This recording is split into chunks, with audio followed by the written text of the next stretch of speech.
Recently had the opportunity to speak to Ryan Moreno. Ryan, what are some of your earliest memories of music? I'll be 30 this year, so by that time you're talking, late 80s. So it was like things like Billy Ocean, Steve Winwood, stuff like that. I think the first concert I ever attended, my mom took me to was James Taylor. So I think it was about 7 or 8. So it was my very first experience with music. Do you remember your first performance? It was nerve-wracking. I was at a coffee house, and I'm from the south side of Chicago and south side of Illinois, Cook County, originally, and I played a place in Homewood with my stepbrother Jeremy called Sputnik's. It's a coffee shop that used to be there. Well, there was a band at the time that was also playing in that area. Nobody knew who they were yet, but it was actually the Plain White Tees. And they were playing this place. The gentleman who owned it was really passionate about music, etc. John something or other. I wish I could remember his last name. But he'd opened a coffee shop called Sputnik's in Homewood, Illinois, and it was an open mic night. And I just remember I knew what I wanted to try to play and how I wanted it to come out, but it didn't happen. What are some of the things you've done to get over those nerves? Never really go away, no, but I think we get more comfortable with it as, a lot of practice, a lot more shows, obviously, and a lot of practice at home, I've been very lucky and blessed in the sense that I know it's a gift and a talent. Just the way I learned to play music, because I'm self-taught. I play trumpet, etc., but I listen to music on a piano or guitar and I play it. I know that's not something that most people just, pick up on. So I've been very lucky that way, but I still practice a lot every day. I practice at least 4, 5, 6, sometimes 7 hours a day, and I'm usually up all night working on writing and recording. But yeah, over time, I think it gets a little easier, but there's still moments it doesn't matter where you're at. It could be in front of 20 people, or like 2 years back when I played South by Southwest in Austin, Texas, with another gentleman. It was just a two-piece band of ours. I remember he'd strummed his strings for the first opening chord of the song, and all his strings broke because he was so nervous he put his bridge on his martinet upside down. So here we are standing on the rock stage, and we're down to me for rhythm and lead. But I remember moments like that just going, how are we ever going to make it through this? And then you later realize that it doesn't matter how small or big anything is, everybody gets nervous, Like I said, it doesn't really matter if it's 20 people or 2,000 people. I think it gets to that point where sometimes you're just going to be on, and, it's kind of like they would say, look over the crowd. Well, that doesn't work too well because people want to see you looking at them. They want to know that you're paying attention to them too, if they're listening to your music, etc. But I think it does get easier, over time, lots of practice. But we all have our own insecurities as musicians, artists, whatever, as people in general. We all have things about us that, it's even me going on TV. I was on Channel 5 and Fox 11 here in this area couple times in the past 2 weeks, and it's not my first time being on there, but every time I see it, I wish I could change things. I wish I could go back and, well, why did I talk so long? Or why wasn't I prepared for that? Ryan, can you tell us about your latest album? First album, I've only got one album out right now, and I'm in the process of recording it's my second album. My first album's called Try a Little Harder. It's on iTunes. It's on Amazon. It's on Spotify, Xbox Music, PlayStation Network. It's even in Australia on a record store called JB Hi-Fi Records. It's on about 20 major vendors, retailers.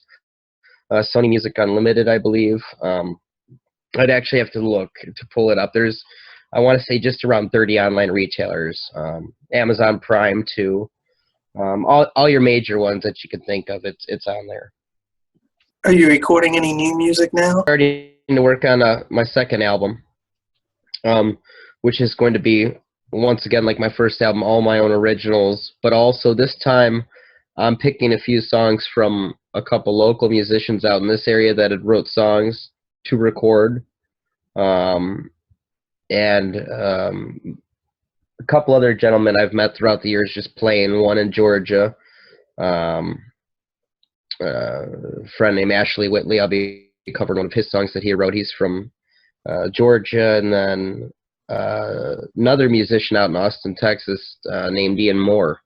Um, Pretty well-known musician. But I'd met him running sound for him out here up north in Ephraim one time, and I just fell in love with his music and his style. He's very, very much like one of my idols, which is Steve Ray Vaughan. Except for he did it his own way. You know, he found a way to still play that Texas style infused blues, but inflect his own voicings, you know, and his own character. And I'm working on recording also and covering a version of his song. I'm still trying to decide which one I was going to do of Ian Moore's. Um, Satisfied. It was kind of a hit, and it was a pretty big hit in Austin, and it kind of got around in the 80s, late 80s. There's a song called Satisfied by Ian Moore. But I love the build of the song, and I'd already done a rough demo about a year and a half ago, and sent it to Ian. I'd recorded it local studio here, Hans Christian. That's why I was saying Hans. But I was kind of interning, I guess you'd say there. He was very nice, let me set up a little recording rig with the Motu and, you know, a Mac computer, just kind of let me do my thing, you know. It's nice to have that opportunity, because up until now, I mean, I didn't have anything of my own, really, you know, especially for recording wise. Now I'm kind of getting to that point where I can do it on my own, you know. But it's been a long time, you know. It's my very first guitar. I'm left-handed. My very first guitar was right-handed, so I played upside down. And then I finally got the money to buy a left-handed guitar, so I had to relearn it.